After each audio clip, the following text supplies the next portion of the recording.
To write in Terza Rima, you gotta know the rhyme scheme.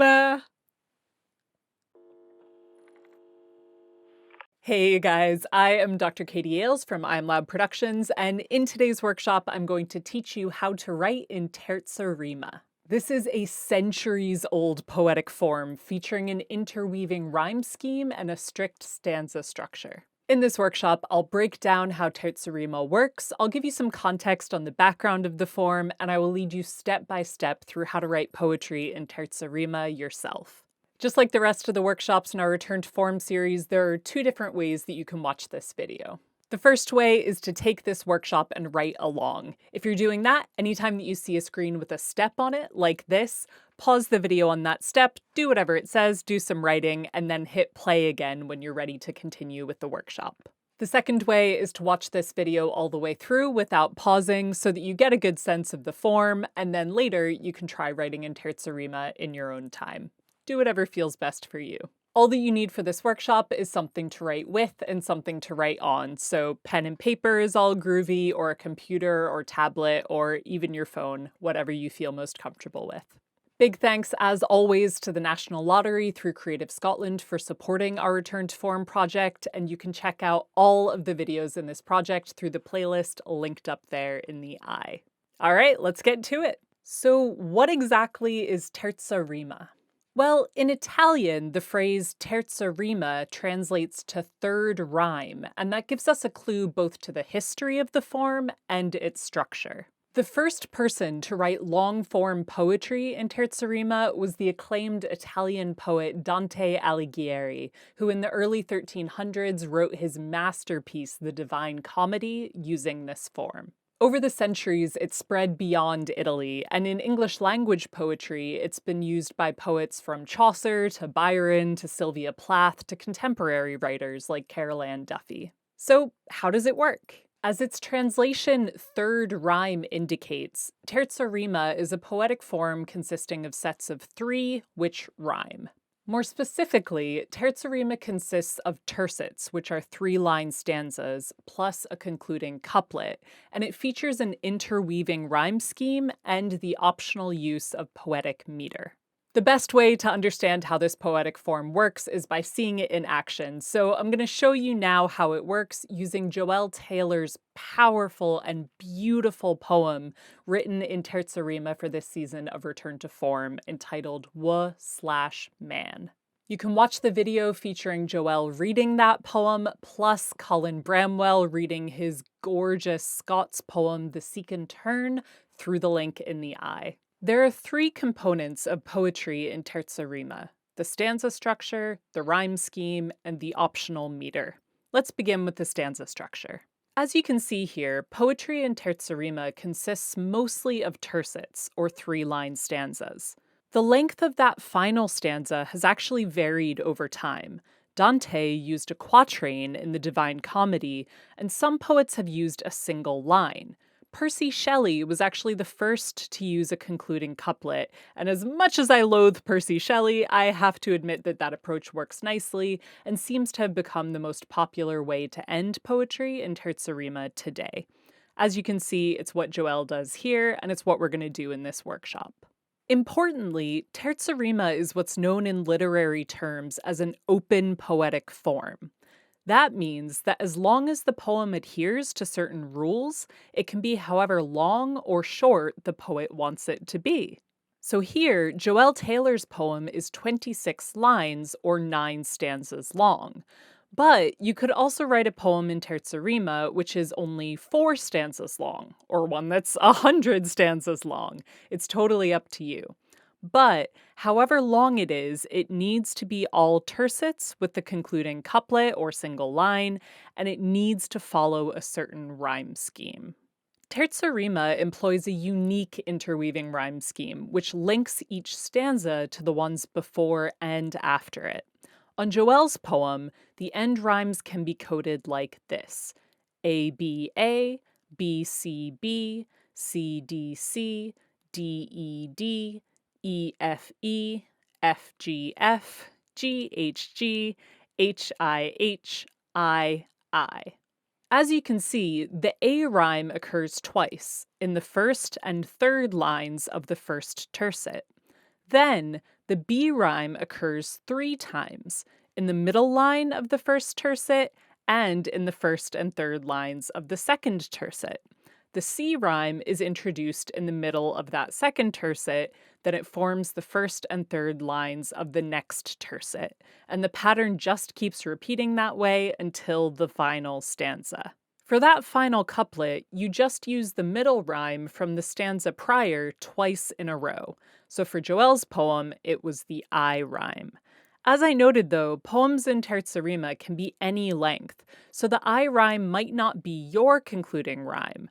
For example, if Joelle's poem ended one stanza earlier, it would end on a couplet with the H rhyme twice in a row. What all of this means for you writing in Terza Rima is that you need to use endwords with plenty of rhyming options. Your A rhyme occurs just twice, but all of the other rhymes in your poem occur 3 times. So these endwords need to have at least 2 rhyming options. If you're trying to use silver or orange, you're gonna have a tough time. A technique that makes this a lot easier is using half rhymes. As I lay out in my form fundamentals video on rhyme, basically half rhyme is where only the consonant sound or the vowel sound of the words rhyme, not both. Joelle uses half rhymes brilliantly in this poem, like the E rhyme, home, chromosomes, war zones.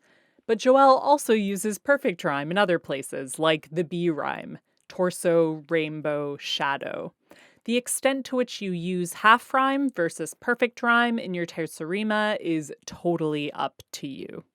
Alright guys, there's one final aspect of Terza Rima, and to make life a little bit easier, it is optional. Traditionally, Terza Rima is written in meter, and when English language poets have chosen to write Terza Rima in meter, most of them have chosen Iambic Pentameter. Both Joelle Taylor and Colin Bramwell wrote their Terza Rima pieces for this project using Iambic Pentameter, and here you can see the first line of Joelle's poem broken down into its feet, its iambs, with the stresses highlighted. If you're not familiar with Iambic Pentameter, or writing in meter more generally, please do check out my Form Fundamentals video on it as I break it all down there, and I'm just going to be glossing over it in this workshop. Basically, though, iambic pentameter is the poetic meter in which there are 5 stressed syllables per line, and the rhythm goes ti-tum, ti-tum, ti-tum, ti-tum, ti-tum. In this workshop, I'm going to be writing my example in iambic pentameter, and I'll give you some brief pointers on how to do it. But again, guys, it is completely up to you whether you use that meter, another meter, or no set meter. It is optional. So there you have it. The formal components of Terza Rima are the stanza structure, the interweaving rhyme scheme, and the optional meter. I have just a couple more things to note before we get to writing in Terza Rima ourselves. First, because poets are creative goofballs who can't be satisfied with using just one poetic form, there are several variations on Terza Rima which actually smush it together with other poetic forms. These include the Terza Rima sonnet, which is basically 14 lines of Terza Rima in iambic pentameter ending with a couplet, and the terzanelle, which, you guessed it, is a wild mashup of Terza Rima and the villanelle. We're not going to be covering those in this workshop, we're just going to stick to plain old Terza Rima, but as always, once you're confident in this form, I would highly encourage you to have a play about and maybe even invent your own variations. Terza puntal? Palin Rima? Ooh. Secondly, although there's no specific subject or tone to Terza Rima, you can write your poem about anything that you want, there are some unique qualities to the form that I'll briefly go over now as they might help you in choosing what to write about. If you think about it, the structure of poems in Terza Rima is both contained and interlinked. Basically, each tercet, each stanza, is its own little unit, and usually you use stanza breaks so that they're separated on the page, like tiny islands, their own little entities. But the rhyme scheme links each stanza to the one before and after it. It sort of interweaves and connects all of these disparate stanzas together. So Terza Rima balances this sense of closure and containment with progression and connection. There's stop and go, but there's also flow. For our workshop in a moment, we're going to use the prompt of borders, which is the prompt that we gave Joelle and Colin for their Terza Rima poetry, and one that can be interpreted quite broadly. This might be stretching the concept a little far, but I love the prompt of borders for poetry in Terza Rima, because you can kind of think of each stanza as its own little country with borders around it that are the stanza breaks, but then the rhyme scheme bridging those borders, those barriers. So there's both barrier and connection. And on that note, let's get to writing. Writing in Terza Rima is quite similar to writing a sonnet in that you're constantly juggling the stanza structure, the rhyme scheme, and optionally, the meter through the whole process. Here, I'll break the whole thing down for you into small steps so that we generate a ton of material up front that we'll then stitch together to form our poem. Let's start now at the very beginning, the very good place to start, by figuring out the subject for our piece. And we'll do that by free writing, which is basically drafting stream of consciousness material based on our prompt, borders. If you're not familiar with free writing, I explain how it works in my first form fundamentals video, which I have linked in the description. Free writing will warm up your brain, get some material down on the page from the get-go, and help you to figure out what to write about. So I started my free write musing on the various borders that we cross in life. Physical borders like walls, conceptual borders like those between countries. And then I started thinking about developmental borders. We just spent the weekend celebrating our nephew's 4th birthday, and it is incredible to me how much he's grown up in that time. All the milestones he's hit, and how he's effectively bridged that weird gap, that border, between being a tiny alien blob to being a walking, talking human being. So I ended up spending most of my free write on that idea, and I think it's going to be the concept that I roll with for my poem. All right, your turn. So set a timer for 5 minutes and free write on the idea of borders. Follow wherever your brain is taking you. Do not edit yourself, just go stream of consciousness and get those words down on the page. Go for it. Hope that went well, guys, and that your pen and your noggin are all warmed up. You might have come out of that free write with a clear concept that you know you want to use for your poem, like I did, or maybe you drafted a lot of possible ideas around borders and you haven't yet chosen one to be the subject of your poem. Whatever the concept, it's all groovy. In this next step, we're all going to get on the same page with our concepts by panning for gold. Again, guys, if you're not familiar with that technique, just check out my first form fundamentals video where I break it down. But basically, it's going through your free write and highlighting any bits that you think might be helpful in crafting your poem. So as I panned for gold, I ignored that material that I'd free written initially before I landed on the concept that I actually want to use here, which is about developing across that weird baby/human border. At that point, I started going through the drafted material and highlighting any phrases, words, and ideas that I felt had potential as starting points for my poem. I then started a new page and I copied them over. And if you didn't land on a single concept through your free write, that is all good. Just use this step to pan for possible concepts. You can then copy any ideas onto a new page and decide which one you want to roll with. Then I would suggest doing a new free write, one targeted to that concept, and then panning for gold again from there so that you have plenty of ideas for your new poem. So go for it now, guys. Pan for gold through your free write, copy down any interesting ideas onto a new page, and if you hadn't settled on a concept before, now is the time to choose your concept, and if you think it would be helpful, do a new free write and pan for gold from that. Go for it. Awesome, guys. So now that you have your concept and you have some ideas or phrases or words around your concept that you've panned from your free write, it's time to continue developing material that'll be helpful for writing your poem. We're going to expand your panned gold into lines here and really focus on developing descriptive, rich language. This is also the step where if you're choosing to use meter in your Terza Rima, that comes into play. As I said, guys, this is optional. You are totally fine to write in Terza Rima without a set meter in free verse. But if you are using it, now is the point to choose your meter and to draft your lines using that meter. I'll show you. For my example poem here, I'm writing in Iambic Pentameter, which, as I said, is the most commonly used meter for English language Terza Rima. It's up to you whether you use this or a different meter, or of course no meter, but this is the point at which to decide.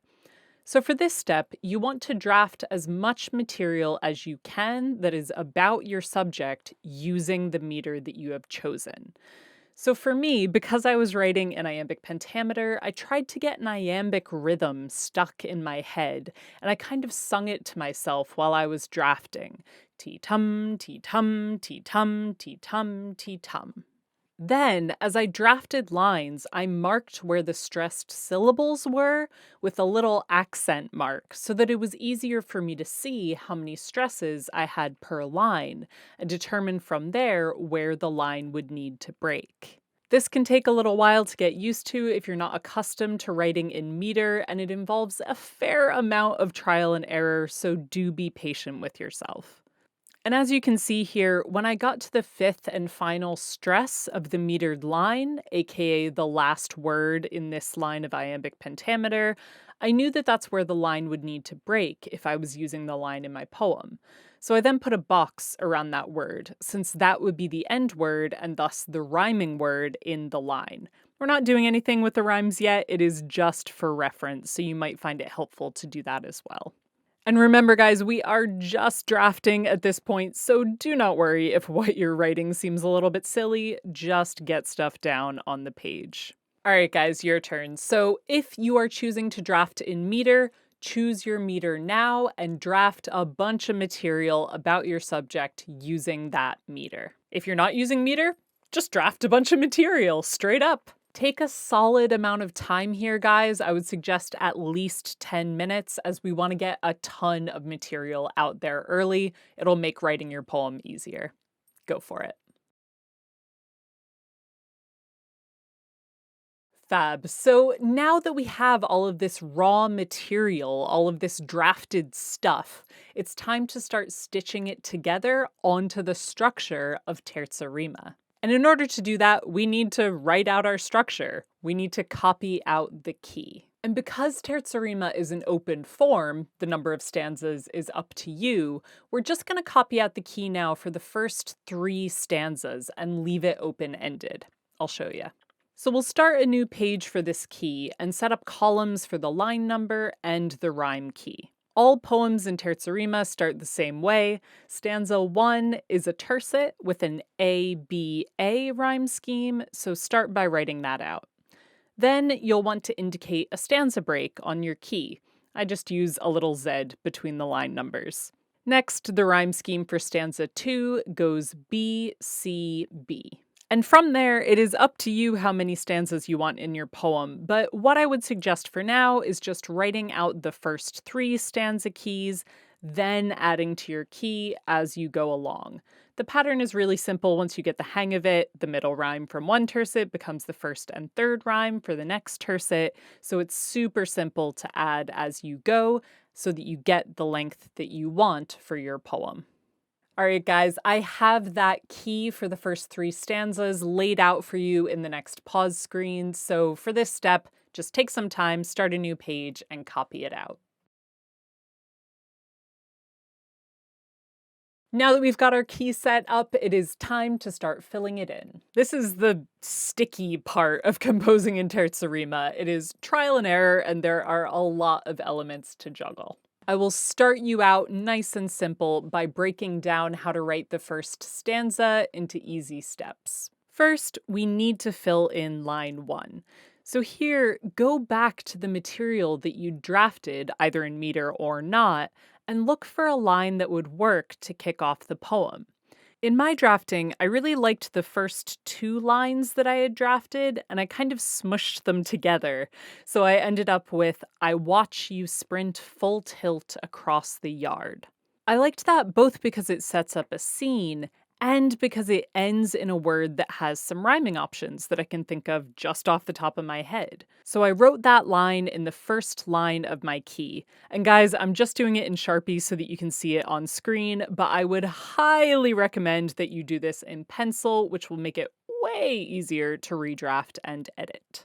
All right, your turn. So go through those lines that you had drafted in meter or not, and either choose one to be your first line or draft a first line using that material as inspiration. Just make sure that this line you're drafting ends on a word with at least one good rhyming option. Go for it. Line 1, it's done! The next step in writing here, guys, is to set up a rhyme bank. A rhyme bank is basically a page where you brainstorm lots of rhyming options for the end word that you're currently working with. Rhyme banks are really helpful when it comes to writing in forms with intensive rhyme schemes like Terza Rima or a villanelle or sonnet, as it gives you plenty of space to figure out all of your options when it comes to your end rhymes. Here, we're going to set up our rhyme bank and use it to figure out the possibilities for our A rhyme. First, just set up a new page here for your rhyme bank. Then consider your first line. So mine is, I watch you sprint full tilt across the yard. Because yard is the end word there, I put it into my rhyme bank and I brainstormed possible rhyming words for it. First, just off the top of my head, and then I did check for more using a rhyming dictionary. So I came up with bard, charred, lard, hard, guard, scarred, marred, regard, disregard, card. And as you can see, I also came up with part, which is a half rhyme, so I put a little wiggly underline under it. But of course, half rhyme is all good here. Looking at that list, I was satisfied that at least one of those words would work for the ending of line 3. Remember that the A rhyme only occurs twice in the poem, so that takes some of the pressure off at the start of the drafting process. You only need to find one other word that rhymes with your A end word, not two. Alright guys, set up your rhyme bank here and add in that final word from line 1 and brainstorm rhyming options for it. Go for it. All right, guys, let's keep rolling here and draft the rest of your first stanza. There are a couple of ways that you can tackle this, but I'll show you now how I did it and give you some pointers. So at this point, I had my first line, I watch you sprint full tilt across the yard, which also meant that I had my A rhyme sound, ard, and a rhyme bank full of options for the other occurrence of the A rhyme at the end of line 3. I also know at this point that whatever word I use to end line 2 will become my B rhyme, so it needs to be a word with two other rhyming options, but I haven't yet chosen this rhyming sound. And again here, guys, your line drafting, in or out of meter, is going to come in handy here. So I went back and saw what I had written down. And I actually really liked how the line, so giddy with your newfound strength, worked with that first line, so I drafted it in. That only provided 4 out of the 5 stresses that I needed for the line to work in Imbic Pentameter, so I knew I had 2 syllables left to play with. Now comes the weird balancing act of writing in rhyme schemes with meter.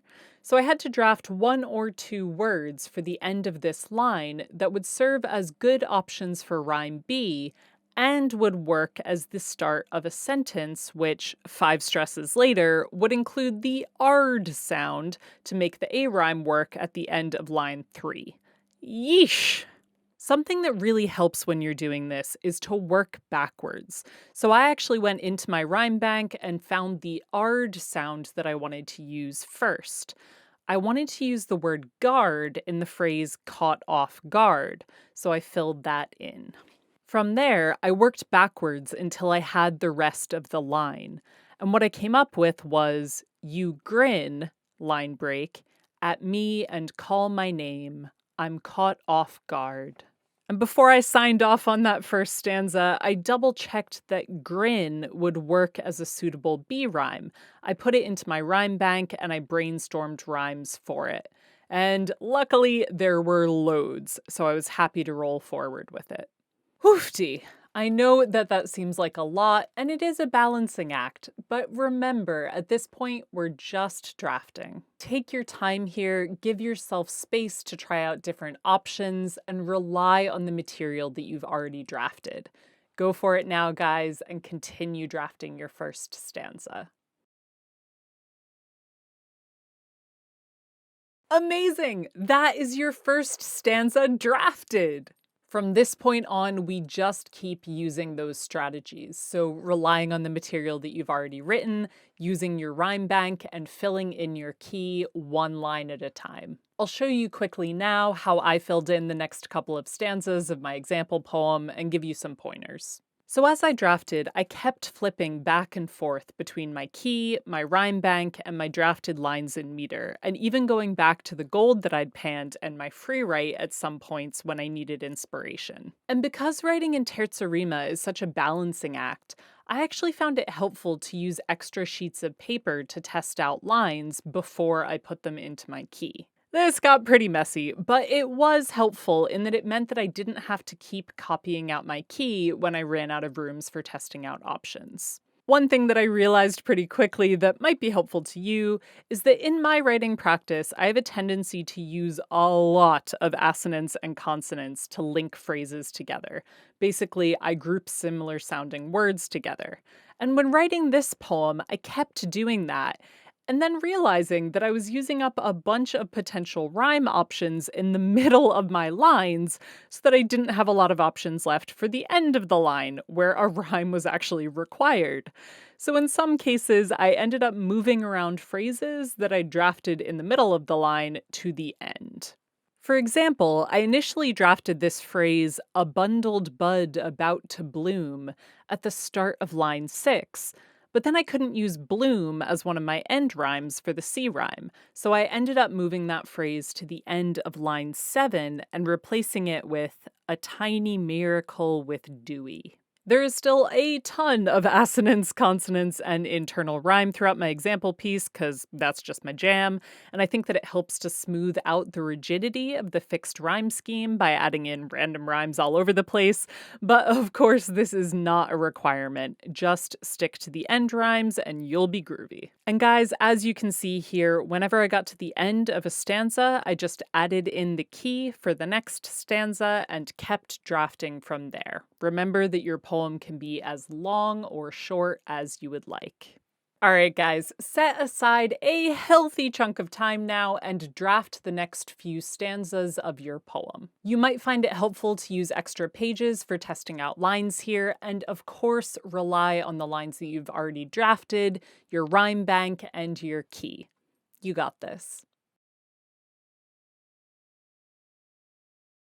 Awesome, guys. Hopefully now you have a chunky draft of your poem. It might be a mess, but it is there. Regardless of where you are in your composition process, I'm now going to show you how to find an ending for your piece in Terza Rima. If you're still adding stanzas, if you don't feel like you're near an end point, that is all good. Just tuck this information away for later. So the unique thing about writing in Terza Rima is that when you feel like you're nearing a conclusion, you have to decide, okay, do I want to go for that final couplet now, so 2 more lines, or do I need another tercet and then the final couplet, so 5 more lines? It's 2 or it's 5. There's no in-betweens. So there's a certain extent to which you need to plan in advance when you're going to finish your poem so that you're sure that you stick to the rhyme scheme. So when I was ending stanza 4 in line 12, I felt like I was nearing a conclusion. I was running out of room anyway, so I started a new page and I actually wrote out the key for both options. So first, a final couplet with the E rhyme, and then another tercet, then a final couplet, which would have the F rhyme. First, I tried drafting that final couplet, assuming that the poem would end there, but I didn't really like what I came up with, so pretty quickly I decided that I needed more space and that I was going to go for the E, F, E, and then F, F. So that was my key complete, and I knew exactly how many more lines I had and what their rhyme scheme was. From there, I just continued that trial and error process of drafting and redrafting until I came up with a conclusion that I liked. Okay, guys, if you feel like you're nearing a conclusion, roll on towards it. Gauge how many more stanzas you'd like in your poem and round off your key, trying out different options if you'd like. Then just draft, draft, draft until you wrap it up. If you're not yet nearing a conclusion, just use this step to keep drafting, keep writing until you get closer. Take all the time that you need, guys. You got this. Full drafts for the win, yeah! We are nearly at the end of the workshop and we have a nice and simple step now. If you are anything like me, your desk is currently chaos. So this next step is nice and simple. We're just going to copy out a clean version of your draft onto a new sheet of paper so that we can see what we're working with when it comes to editing. You can include the line numbers and rhyme scheme if it's still helpful, or not, and the same goes for the stress marks if you're writing in meter. I just copied mine out without those things. And this is also the point where you can add a title if you'd like. So I'll call mine Terza Rima for Nathan's 4th birthday. All right, guys, copy your draft out onto a clean page, and if you'd like, add a title. We have come to the final step of the workshop. The last step of composing any poem is to edit it, and a really important part of that is to read your poem aloud. That will help you to hear if it flows, if it makes sense, and if you're using meter, whether or not the meter is working. All right, I'll give mine a go. I watch you sprint full tilt across the yard, so giddy with your newfound strength. You grin at me and call my name. I'm caught off guard by wonder. How did you become? We're in the ward again. 4 years rewound, and you, a tiny miracle, with dewy skin, so smooth, a bundled bud about to bloom. With eyes still closed, you met a world of clay, reshaping every time you moved. You knew me only as a cradling warmth. Today, you counted proudly to my age, a loud and joyous claiming of your voice, your face a light. For all my years, I don't know how you bridged that gap from blankness into here, alive, with language rooted in your mouth. And now, what rivers will you cross? My dear sweet boy, I watch amazed as you appear. Little sentimental, but he's a really cute kid. As you're reading your draft aloud, you might notice words that you want to replace, like I'm considering changing river to chasm in the second to last line, not sure.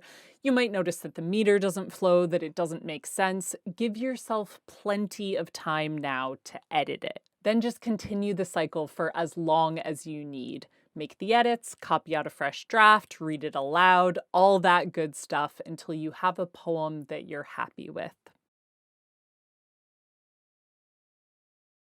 Guys, that is a wrap for our workshop on Terza Rima. I really hope that this workshop was helpful for you in understanding the form and in getting you started, at least, in writing a poem. If you wrote along and you would be comfortable sharing what you wrote, I would love to read it. I heckin' love poems, guys. You can pop your poem in the comments or share it with us on social media. All of our handles are in the video description. And as always, if you have any questions on how to write in Terza Rima, just ask away in the comments. I'm more than happy to help. And 1, the next form that we're tackling in this season of Return to Form is 2, the infamous and ubiquitous list poem. 3, in its most basic form, list poetry is structured as a linear numeric list, but 7, in my workshop, we'll explore some fantastic ways of mixing it up with 2 Great Examples by Mark Galley and Malaika Kagodi. Guys, if you enjoyed this workshop, please do consider giving this video a like, subscribing to the channel, and ringing that bell icon so that you don't miss any of our videos. To directly support what we do here at I Am Loud and get so many amazing perks, you can sign up to our Patreon for as little as £1 a month. Thank you so much for watching, guys, and happy writing!